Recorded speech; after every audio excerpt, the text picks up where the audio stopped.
Welcome back to educator.com. Today we're going to go over some sample questions for the AP practice exam. These are the 24 questions that are actually found on the College Board website. And so we're going to go ahead and tackle it and go over the reasonings as to why the answers are the correct answers. So let's move on. So question number 1 for the AP sample questions there. Scarcity is correctly described by which of the following statements? Does number 1, does scarcity exist if there are more uses for resources than can be satisfied at one time? Absolutely. Does scarcity exist if decisions can be made about alternate uses of resources? Absolutely. Scarcity would not exist in a society. It doesn't matter what the rest says. That is absolutely false. Scarcity is the fundamental concept of economics. So the answer is D. 1 and 2 only. Okay, number 2. Which of the following situations would necessarily lead to an increase in the price of peaches here? So what's going to happen? Let's say the wage of the price. So this is the market for peaches here. So part A deals with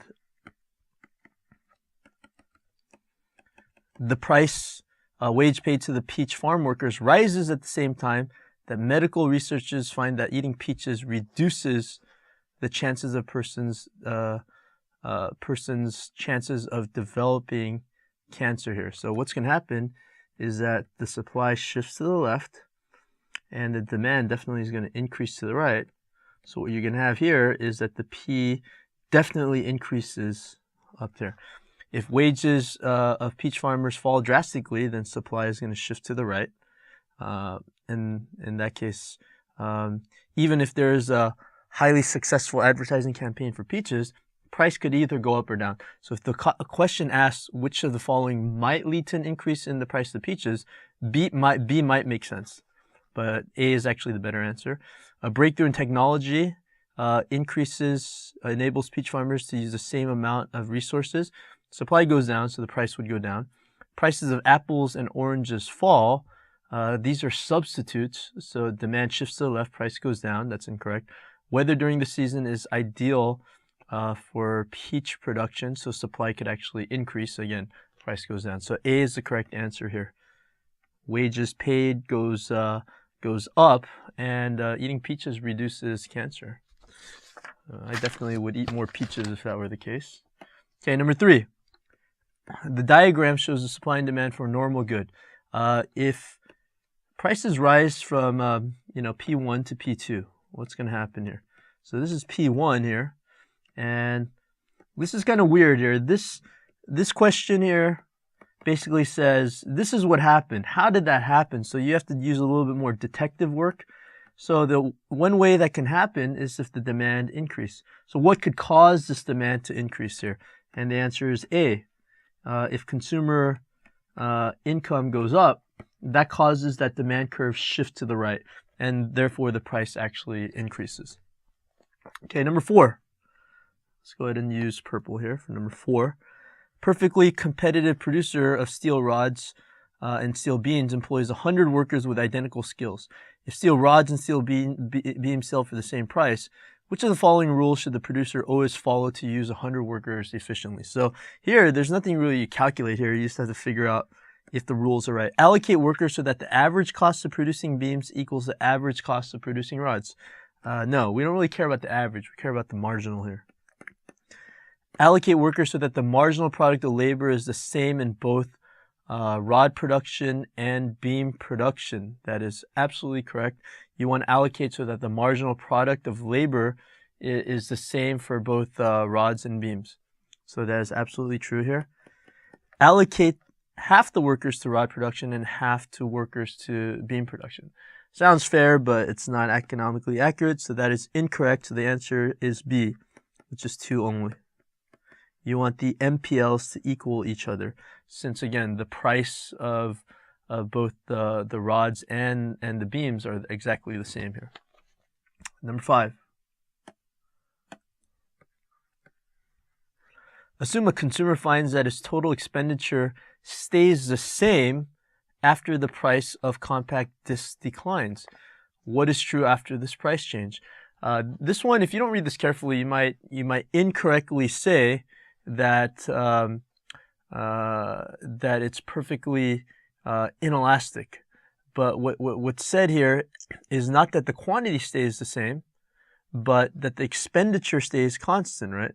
So basically, price goes down, and price goes down for a particular compact disc. So let's say, the price went from $5 to $4, and basically, you're looking from the perspective of total revenue, total expenditure and revenue, same thing, just the perspective is a little bit different here. And they're saying that the total revenue or expenditure stays from $25, and it goes down, and it stays at $25 right here. What it's saying is that it's unit elastic. So the revenue neither goes up or down. So the price changes up, price changes down, the total expenditure stays the same, so it's unit elastic. So the answer is E, is unit elastic. Okay, number 6. As output increases, a firm's short-run marginal cost eventually will increase because of which of the following here? All right, so here is the price, and here's the quantity here. So here's the marginal cost curve here. So at this point, you have, so let's label this as part A of the graph here. And then you have this point right here. It's a very small point here. And then you have this point here. So this is B and C. Part A, you have increasing returns. And that's why increasing returns, you're going to see that the marginal cost is decreasing here at this point here. At part B here, you have constant returns.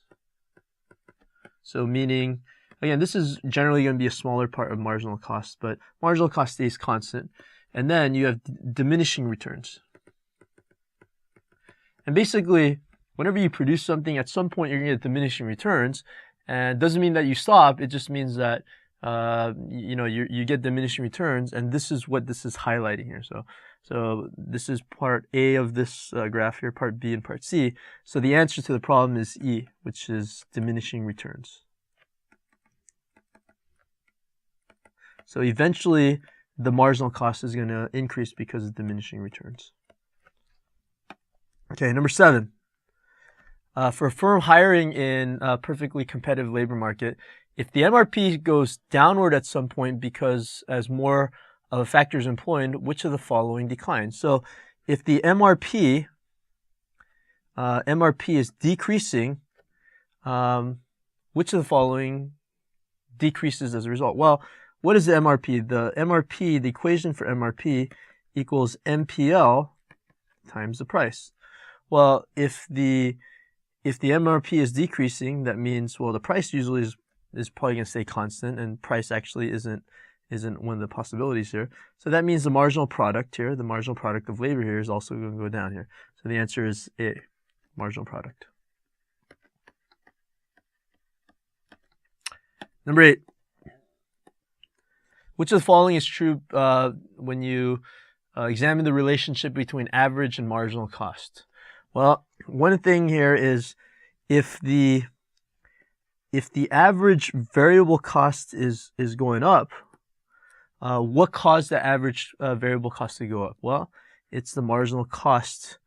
That means that it was higher than the AVC here. And this is also true with the ATC here, but D is the correct answer. They don't have the situation with average total cost. And generally speaking, that's a more common association when you're dealing with marginal cost and average total cost. It's the same concept with average variable cost. So the AVC is increasing when the marginal costs are higher than the AVC here.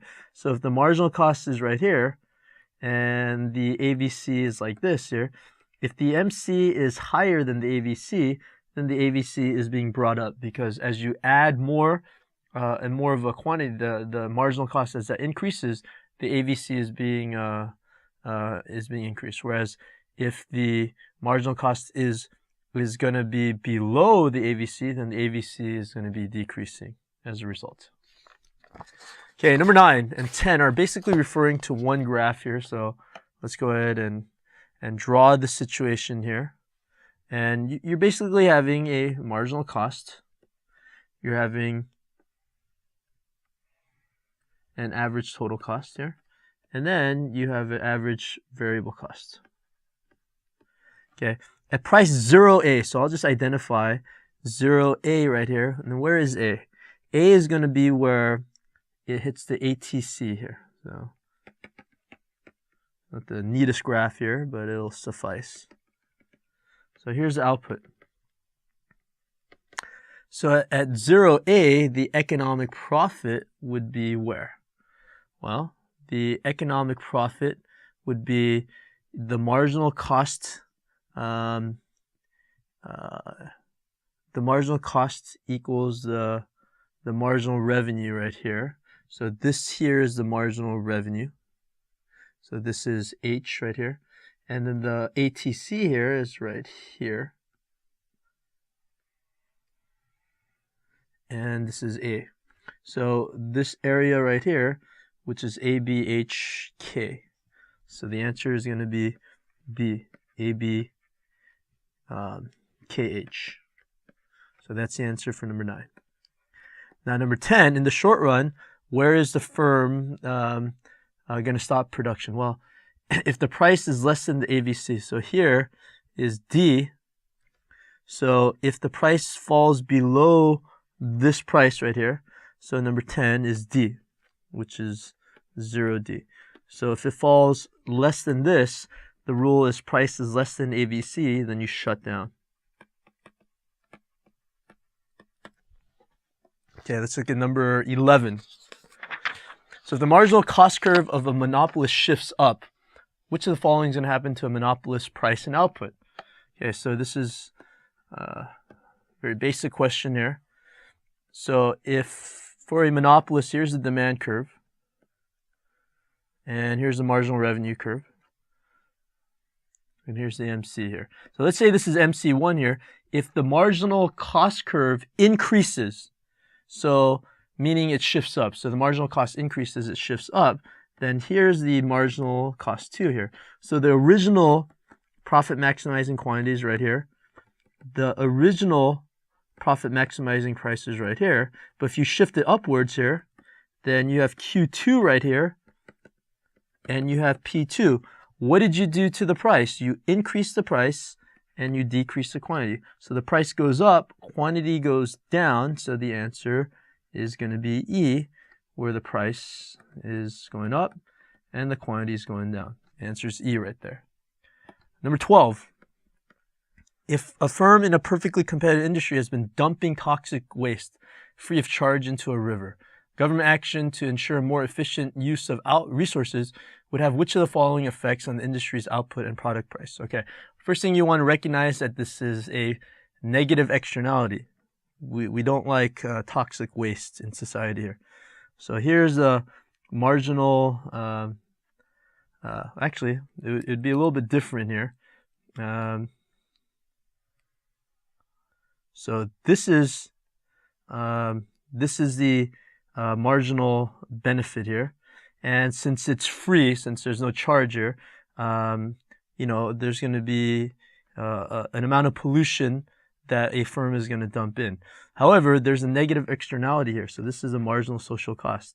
Okay, so the price here is 0, and what should be the case, should be P star right here, and Q star. So this is a socially optimal here. Let's label this E1 here. But the company is going to produce here at, let's call this E star. So this is the optimal point here. But a company is going to produce at E1. So basically, if the government comes in, what's going to happen to the output? The output from Q1 is going to decrease here. So the quantity decreases, and the price is going to increase here with the regulation or the tax. So the answer is going to be B, where Q goes down, but the price increases. Okay, number 13. A market is not perfectly competitive if which of the following is true? Well, I mean, this problem here, let's identify things that do make a market perfectly competitive. If the price exceeds AVC, is it perfectly competitive? Absolutely. If the price exceeds average fixed cost, is it perfectly competitive? Yes. Now, if the price is greater than the average total cost, it's not, but it's going to be greater than the average variable and average fixed cost here. What happens if the price equals the opportunity cost? Absolutely. Okay, there's normal profits, no economic profits. And accounting profits are positive. Absolutely. Again, this is another way of saying that there is money to be made, just no economic profits. Okay. Now, the answer, therefore, is A. If the price is greater than marginal cost, it is not perfectly competitive. Okay, number 14. All right, so assume that the original supply and demand curves are S and D. Assume that the government imposes an excise tax, which shifts the supply curve to S1 here. So here's a basic supply and demand with a tax. So you have a supply,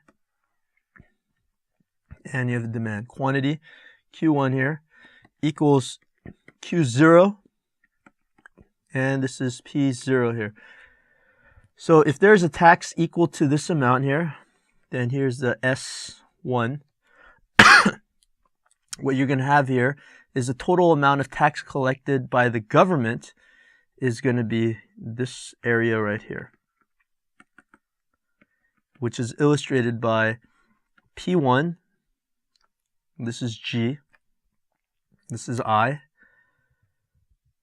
and this is P2.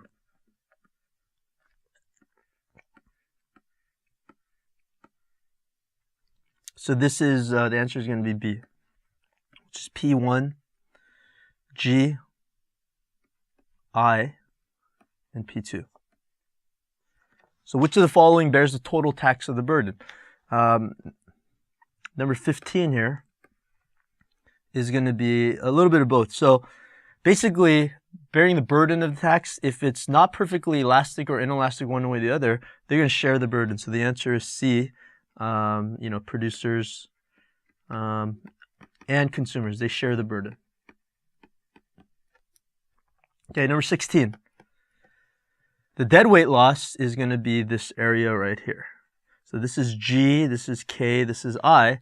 So the answer is D, G, K, I. That's the deadweight loss as a result of the tax. So no one gets this area here. So it's not allocatively efficient. So the total consumer and producer surplus is going to decrease as a result of the tax. Okay, number 17. If a perfectly competitive industry is in long-run equilibrium, what's generally going to be true here? And this, again, has to do with the idea of opportunity cost here. So economic profit equals accounting profit, it's abbreviated right there, minus the opportunity cost.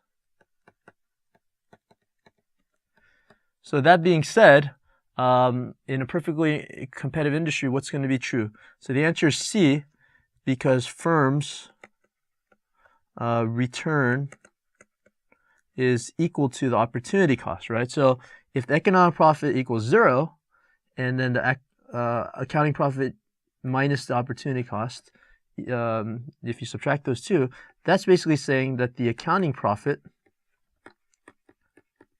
actually equals your opportunity cost, which is your return on investment. So that's basically another way of phrasing that would be firms are returning on investment that is equal to their opportunity cost. So again, that's the formula. Economic profit equals accounting profit minus opportunity cost. Okay, number 18.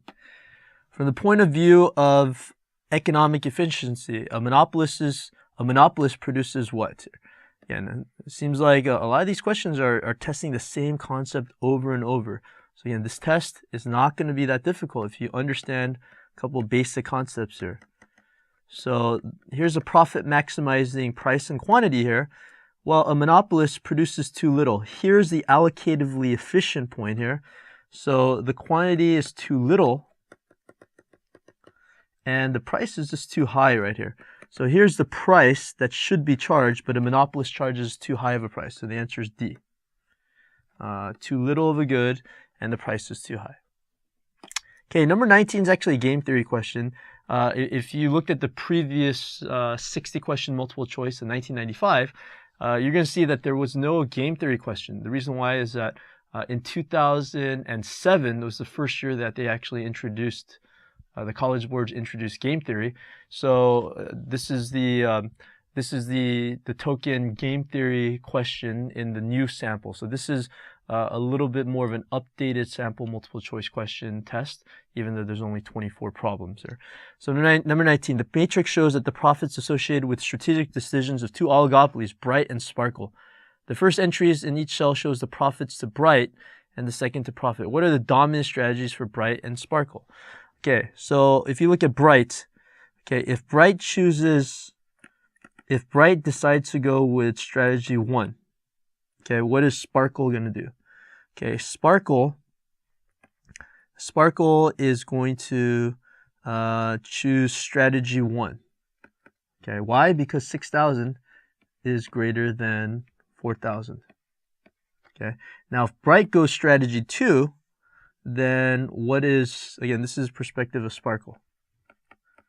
Okay, then Sparkle is going to choose strategy 1 as well. Strategy 1, the reason why is 3,000 is greater than 0. So the Sparkle have a dominant strategy, and the answer is yes, strategy 1. Okay, Sparkle is dominant strategy, so it's either A, C, or E right here, because that's strategy 1 here. Now let's take a look at Bright. So if you look at Bright, okay, if Sparkle decides to go with strategy 1 here. So again, Bright is going to be the X player here. So Sparkle goes with strategy 1, then basically strategy 1. Why? Because 3,000 is greater than 500. So you go with strategy 1 here. If Sparkle goes with strategy 2, then Bright is going to go with strategy 2, because 2,500 is greater than 2,000. So does Sparkle, or does Bright have a dominant strategy? And the answer is no, because it's going to depend on whether or not Sparkle goes strategy 1 or 2. So the answer is no dominant strategy. So the answer is E. So no dominant strategy for Bright, and then strategy 1 for Sparkle. So that's the answer. Okay, number 20. 20 and 22 are based on the output and total cost here. So 20 to 22. So the output here is, let's say 0, 1, 2, 3, 4, 5, and 6. And you have the total cost. You have 13, 20, 25, 28, 32, 43, and 60. So how do you find this here? So it would be helpful if you found the marginal cost here.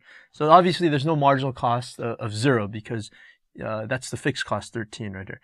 The marginal cost of the first one would be 7, second is 5, third is 3, fourth is 4, fifth is 11, and sixth is 17. So notice how the marginal cost curve is kind of going like this. It's decreasing here, but then increasing. At this point, you have diminishing returns here. So let's answer number 20 here. This one's really simple. The marginal cost of producing the 4th unit is going to be 4. So the answer is A, 4. It's probably the easiest question on this test. Number 21, the total variable cost of producing 5 units. Okay, so you know the total cost. So total cost equals 43. Now, they don't tell you the fixed cost, but making nothing, the total cost is 13. So the fixed cost here equals 13. You subtract that and you get 30, and that's the variable cost equals 30. So the answer is C, $30. Now, if they ask you the average variable cost of making 5, then it would be 30 divided by 5, which would be 6. Okay, now this one requires knowledge of what's going on here. The profit maximizing level. Well, marginal cost equals marginal revenue. Well, they give you a marginal cost thing right here, but you don't know the marginal revenue. It's unknown. So the answer is E, impossible, given the information that you have here.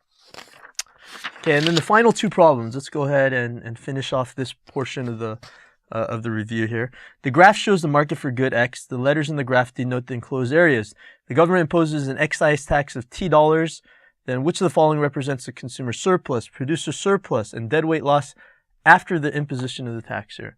So let's actually go ahead and draw this entire graph here, because this gives you a good idea of what we're going to be going over. So here's the demand, and here's the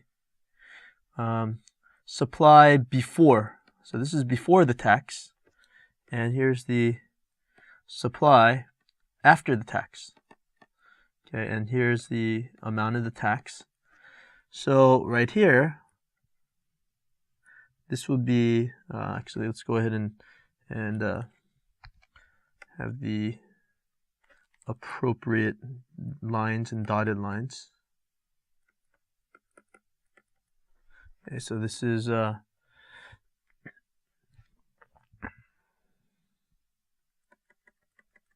didn't do the best job here of drawing the lines here, but let's say this is A, this is B, this is C, this is D, this is E, this is F, this is H, and this is G here.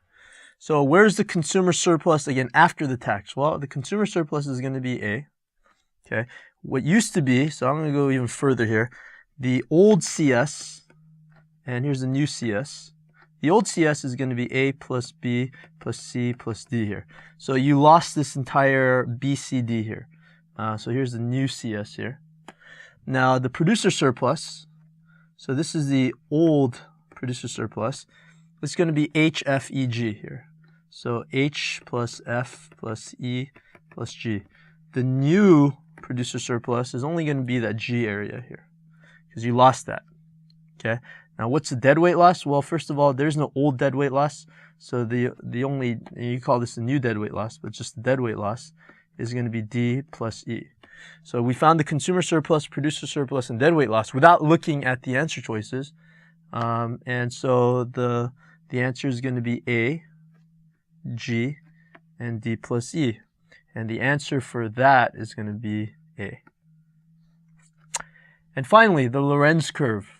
This has to do with income inequality, which is I covered in the final lecture. If you're a little bit, if you want to do a little review on that. Lorenz curve can be used to evaluate which of the following economic issues. The answer, the Lorenz curve deals with the degree of equity here. So the Lorenz curve and the Gini coefficient, degree of equity in income distribution. So for example, in Sweden, for example, if the Gini coefficient is 0.24, then there's a lot of equality because it's closer to 0. Whereas let's say in Brazil, it's 0.6. So the Gini, or the Gini coefficient, again, these are the Gini coefficients here. But the Lorenz curve is going to look like the following here. So let's say this is the percentage of wealth, and this is the percentage of the population. So this might be equality here. So you have, 50% of wealth, 50% of the population, and then 100% of wealth, 100% of the population. Well, the Lorenz curve for Sweden might look something like this, where it's closer to the line of equality here, whereas Brazil might look a little bit something like this. So where the Gini coefficient is 0.6, whereas the U.S. you're going to see something a little bit in between here. So this would be the Lorenz curve in the United States here. So this concludes the practice multiple choice exam. Thank you for watching educator.com.